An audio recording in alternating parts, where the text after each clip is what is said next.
জাতীয় নাগরিক কমিটির মুখ্য সংগঠক শারজিস আলমের বাড়িতে পাওয়া গেল টাকার পাহাড়। দর্শক, আপনারা এই মুহূর্তে দেখতে পাচ্ছেন এনসিপি নেতা শারজিস আলমের বাড়িতে কিন্তু সেনাবাহিনীর অভিযানে কিন্তু বিপুল পরিমাণে অর্থ মিলেছে। প্রকল্পের আওতায় বরাদ্দকৃত প্রায় 297 কোটি টাকা অবৈধভাবে আত্মসাৎ করেছেন শারজিস আলম। তোমরা তো মেসেজ ছিল একটা হোস্টেলে ছিল কে টিউশনি করে পড়তে, আজকে 5 কোটি 6 কোটি টাকার গাড়িতে চলো। আসসালামু আলাইকুম সম্মানিত প্রিয় দর্শক, আশা করি সকলে অনেক ভালো আছেন। দর্শক, এবার কিন্তু সেনাবাহিনীর কড়া অভিযানে কিন্তু শারজিস আলমের বাড়ি থেকে কিন্তু অবৈধ সম্পদ উদ্ধার করেছে। হ্যাঁ দর্শক, 5 তারিখের পর থেকে শারজিস আলমদের অস্বাভাবিক চলাফেরা এবং মার্সিডিজ গাড়ি নিয়ে শোডাউন এগুলোই কিন্তু বলে দেয় তারা কত কোটি কোটি টাকা কামিয়েছে 5 তারিখের পর থেকেই। হ্যাঁ দর্শক, এই সম্পূর্ণ বিষয়টির বিস্তারিতই কিন্তু আজকে আপনাদের একেবারে প্রমাণ সহ দেখাবো আমরা, যেটা দেখলে কিন্তু দর্শক আপনি একেবারে অবাক হতে বাধ্য। কারণ যে ছেলেটি বিশ্ববিদ্যালয়ের হলে থাকার জন্য মানুষের সুপারিশ ধরতো, সেই ছেলেটাই কিন্তু এখন শত শত কোটি টাকা লেনদেন করছেন। তবে এই টাকার উৎস কোত্থেকে? হ্যাঁ দর্শক, এই সম্পূর্ণ বিষয়টি কিন্তু আমাদের আজকের এই ভিডিওতে উপস্থাপন করা হবে। তাই আপনাকে অনুরোধ করবো আমাদের আজকের এই গুরুত্বপূর্ণ ভিডিওটি ধৈর্য ধরে সম্পূর্ণ দেখুন, তবেই কিন্তু আজকের সম্পূর্ণ বিষয়টির বিস্তারিত আপনি ভালো করে বুঝতে পারবেন। তাহলে চলুন সম্মানিত প্রিয় দর্শক, আপনার মূল্যবান সময়টুকু আমরা নষ্ট করব না। শুরুতে এক এক করে পর্যায়ক্রমে আগে সেই গুরুত্বপূর্ণ আলোচনাগুলি আপনাদেরকে দেখিয়ে নিয়ে আনি।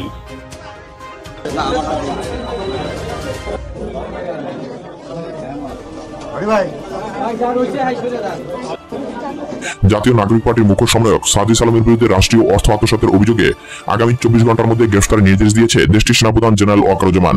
এই ঘোষণা আসার সঙ্গে সঙ্গে জাতীয় রাজনীতি যেন থমকে গেল। সেনাবাহিনী কর্তৃক প্রকাশিত প্রাথমিক তদন্ত প্রতিবেদনে বলা হয়েছে, বিগত 3 বছরে বিভিন্ন অবকাঠামোগত উন্নয়ন প্রকল্পের আওতায় বরাদ্দকৃত প্রায় 297 কোটি টাকা অবৈধভাবে আত্মসাৎ করেছেন শারজিস আলম ও তার ঘনিষ্ঠ বাণিজ্যিক অংশীদারগণ।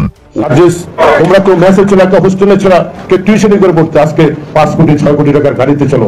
আগে পিছু আরো 20-25 কোটি টাকার গাড়ি। যিনি 500 টাকার পাঞ্জাবি পরতেন উনি 30,000 টাকার পাঞ্জাবি পরেন, 50,000 টাকার জুতো পরেন, 10-12 লাখ টাকার ঘড়ি পরেন। আপনাদের চেহারা যে রোশনাই, এই রোশনাই তো আমরা 17 বছর আন্দোলন সংগ্রাম করলাম। আর আপনাদের এই দিনে চেহারাগুলো, আপনাদের উপদেষ্টাদের একজন এপ্রিল যদি 300-400 কোটি টাকার মালিক হয়, শেখ হাসিনা দুঃখ হাসতে হাসতে বলেছেন আমার একটা পিয়ন আছে জাহাঙ্গীর, সে 400 কোটি টাকার মালিক। আর সেটা তো 17 বছর লাগছে। আর আপনার কয়েক মাসের মধ্যে আপনাদের পিয়েরা যদি 400-500 কোটি টাকার মালিক হয়ে যায়, তাহলে আপনাদের অ্যাকাউন্টে কত টাকা গিয়েছে? আপনাকে সচিবালয় বৈষম্য বিরোধী আন্দোলনের নাম বলে সচিবদের ফোর্স করেন, বিভিন্ন ট্রান্সফারের ফোর্স করেন, বিভিন্ন টেন্ডারের জন্য ফোর্স করেন। এগুলো মানুষ জানে। আগামী দিনে আপনাদের আমলটা বের হবে। আমি কেয়ারটেকার সরকারের প্রধান, সরকারের প্রধান ইউনূস সাহেবকে বলতে চাই, আপনারা অনেকে সেনাবাহিনী নিয়ে কথাবার্তা বলেন। এই বাংলাদেশের সেনাবাহিনী হচ্ছে মুক্তিযুদ্ধের তৈরি সেনাবাহিনী। এটা অন্য কোনো দেশের সেনাবাহিনীর সাথে কোনো তুলনা নেই। সাজিদ এবং হাসনাত আব্দুল্লাহ তাদের বিচার হওয়া উচিত, খুব কঠিন বিচার, এবং এটা হবে, এটাই আমরা চাচ্ছি। এদের জন্য সেই ফাঁসি যথার্থ কার্যকর বা যথার্থ না, এর চাইতেও আরো কঠিন কি শাস্তি হতে পারে, গবেষক থেকে বের করতে হবে। আজকে দেখলাম চিলড্রেন পার্টির লোকজন আজকে তারা বিনিময় চাচ্ছে, তারা কথায় কথায় বলে তারা আন্দোলন সংগ্রাম করেছে।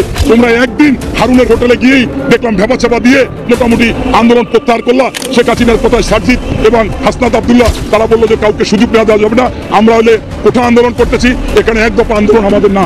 এতে ভয় পেয়ে গেলাম। আজকে অনেকগুলো দল নিবন্ধন চাচ্ছেন, সেই নিবন্ধনের একটি দল মার্কাও চেয়েছেন শাপলা। আমি অবাক হই, এরা কি রাষ্ট্র চাচ্ছে, রাষ্ট্র ক্ষমতা চাচ্ছে? তারা কি সরকার গঠন করতে চাচ্ছে? এই রাষ্ট্র এই ফ্যাসিস্ট হাসিনার মতো চালাইতে চাচ্ছে? আমি কালকে এই সাক্ষাৎকারটা পুরো দেখলাম এবং টিভি চ্যানেলে বিভিন্ন নিউজ দেখলাম। এনসিপি বলেছে যে তাদের 1 নম্বরে পছন্দ হয়েছে শাপলা, এবং শাপলা পাবে, যেটা একটা রাষ্ট্রীয় প্রতীক এবং জাতীয় প্রতীক, আবার জাতীয় ফুল, আবার রাষ্ট্রীয় প্রতীক। আমাদের বাংলাদেশের রাষ্ট্রের মনোগ্রাম হচ্ছে শাপলা। সেই শাপলাকে যদি কেউ দলীয়করণ করে দলে নিতে চায়, এর চাইতে লজ্জাজনক কিছু থাকতে পারে না। এরপরে আমি এটার সাথে সাথে বলবো যে নির্বাচন কমিশন আপনারা দায়িত্বে, যদি ডক্টর মোহাম্মদ ইউনূস আপনাদেরকে কোনো ইঙ্গিত দেয়, আমার মনে হচ্ছে না দিবে না, এই মার্কাকে কোনোভাবে কাউকে দেওয়া যাবে না। এরপরে দেখলাম তাদের একজন লোক নাসিরউদ্দিন পাটোয়ারি, সে বলল যে আগামীতে আমরা সরকার গঠন করব, 300 আসন ওনরা পাবে। বাহ, কি কথা! এই কথা কি কেউ বলতে পারে?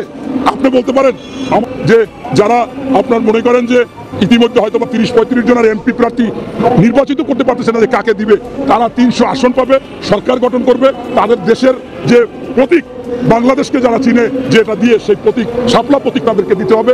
আমি অবাক হই, হতবাক হই, এরা নাকি আন্দোলন করেছে ন্যায়ের পক্ষে। এদের আন্দোলনে আমরা দেখেছিলাম হকার, শ্রমিক, গৃহিণী, আপনার ছোটখাটো ব্যবসায়ী, পাঠাও চালক, আমার মতো খেটে খাওয়া মানুষ, এরা এসেছিল যে এরা ন্যায় প্রতিষ্ঠা করবে। তাই তাদেরকে পানি কিনে দিয়েছে, পাউরুটি কিনে দিয়েছে, পোড়াটা কিনে দিয়েছে, বিস্কিট কিনে দিয়েছে। তারা চেয়েছিল দেশে বাজার দর নিয়ন্ত্রণ হবে, সুশাসন থাকবে, সুনীতি থাকবে, সুবিচার থাকবে, দুর্নীতি থাকবে না, ঘুষ থাকবে না, আইন শৃঙ্খলা বাহিনী যথার্থ কাজ করবে। আর আজকে দেখি সেই সমস্ত জায়গায় এরা বসেই আপনার এই কাজগুলো করতেছে। আপনারা দেখেছিলেন যে বাংলাদেশে 1952 সালে ভাষা আন্দোলন করেছে, অনেকে পঙ্গু হয়েছিল, শহীদ হয়েছিল, বিনিময় কিছু চাইনি। আপনারা 71 সালে দেখেছেন স্বাধীনতার ঘোষণা দিয়ে একজন মেজর সেই জিয়াউর রহমান স্বাধীন হওয়ার পর ব্যারাকে ফিরে গেছে, স্বাধীন বাংলাদেশের যিনি রাষ্ট্রপতি ছিলেন, সর্বোচ্চ খেতাব বীরুত্তম খেতাব দিয়েছেন। ওই সময় 30 লক্ষ লোক শহীদ হয়েছে, পঙ্গু হয়েছে, আহত হয়েছে, তারাও কিন্তু বিনিময় কিছু আমরা আন্দোলনে করেছি, আমরাও কিন্তু চাইনি। আজকে দেখলাম চিলড্রেন পার্টির লোকজন আজকে তারা বিনিময় চাচ্ছে, তারা কথায় কথায় বলে তারা আন্দোলন সংগ্রাম করেছে। বাবারা, তোমরা কয়টা মামলা খেয়েছো, তোমরা কয়টা গুলিবিদ্ধ হয়েছো, তোমাকে কয়দিন রিমান্ডে নিয়েছে, তোমাদের কয়দিন সেই আয়না করে নিয়েছে, ডিজিএফআই নিয়েছে, তোমরা একদিন হারুনের হোটেলে গিয়েই দেখলাম ভেবাচাপা দিয়ে মোটামুটি আন্দোলন প্রত্যাহার করলা। আর এর আগে একবার শেখ হাসিনার কথায় সারজিৎ এবং হাসনাত আবদুল্লাহ তারা বললো যে কাউকে সুযোগ নেওয়া দেওয়া যাবে না, আমরা হলে কোঠা আন্দোলন করতেছি, এখানে এক দফা আন্দোলন আমাদের না। এটা ভয় পেয়ে গেলা। আর আমরা বছরের পর বছর, আমি একাধিকবার গুম হয়েছি, আমি আয়নাঘরে গিয়েছি, আমাকে টিভি নিয়েছে, আমাকে পায়ে গুলি করে পা ভেঙে দিয়েছে, এত কিছু করার পর জেলে গিয়েছি, কখনো কিন্তু আমরা এরকম নত হইনি। তারপর আজকে বড় বড় কথা, রাষ্ট্রকে নিয়ে তোমরা খেলছো, রাষ্ট্রের প্রতীক চাচ্ছ, দুঃখজনক। এখান থেকে ফিরে আসো, তোমরা যদি রাজনীতি করতে চাও জনগণের কাতারে আসো, ন্যায়ের পথে আসো, সকলের সাথে সমান অধিকারে আসো, অন্য দল যে সমান যে অধিকার চাবে সেইটা করো। এটাই হচ্ছে আমার মূল কথা। ধন্যবাদ।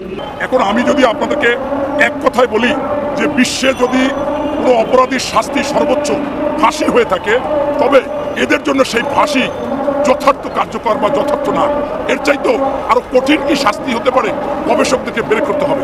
তবে আমি মনে করি এমন একটা শাস্তি হওয়া উচিত, এদের ফাঁসি হবে তবে ওপেন কোনো স্টেডিয়ামে তাদেরকে এমনভাবে ফাঁসি দেওয়া হবে যে জনগণ তাদেরকে দেখবে, এবং সেখানে ওই ইসলামিক কান্ট্রি বা অন্য অনেক কান্ট্রিতে আছে যে তাদেরকে থুতু নিক্ষেপ করে, তাদের ঢিলা ছোড়ে, তাদের পাথর ছোড়ে, এই কাজগুলো করে তাকে ফাঁসি দেওয়া উচিত। এরকম একটা কঠিন ব্যাপারে যাওয়া উচিত, কারণ এরা হচ্ছে আমাদের বাংলাদেশের রাষ্ট্র, ভোটের কাঠামো, এই নির্বাচন পদ্ধতি এগুলোকে ধ্বংস করে দিয়েছে। আপনারা দেখেছিলেন যে একটি নির্বাচন হয়েছিল সেনা সমর্থিত, পরবর্তীতে 2014 সালে সেই গরু ছাগল তা ছিল ভোট কেন্দ্রে, এবং 154টা বিনা প্রতিদ্বন্দ্বিতায় কিভাবে তারা নিয়ে গেছে, যা বিশ্বে বিরল কোথাও নেই। আর আপনার শুধুমাত্র এই 3 জন নির্বাচন কমিশন না, এদের সাথে যারা জড়িত ছিল অন্য কমিশনার এবং সংশ্লিষ্ট যারা ছিল, পাশাপাশি এমনকি যারা বিভিন্ন আপনার জেলায় উপজেলায় নির্বাচনের দায়িত্ব পালন করেছিলেন, তাদেরকেও যেহেতু আজ্ঞা পাওয়া ছিল, তাদেরকেও শাস্তির আওতায় আনা উচিত এবং তাদেরকে চাকরি থেকে বরখাস্ত করা উচিত।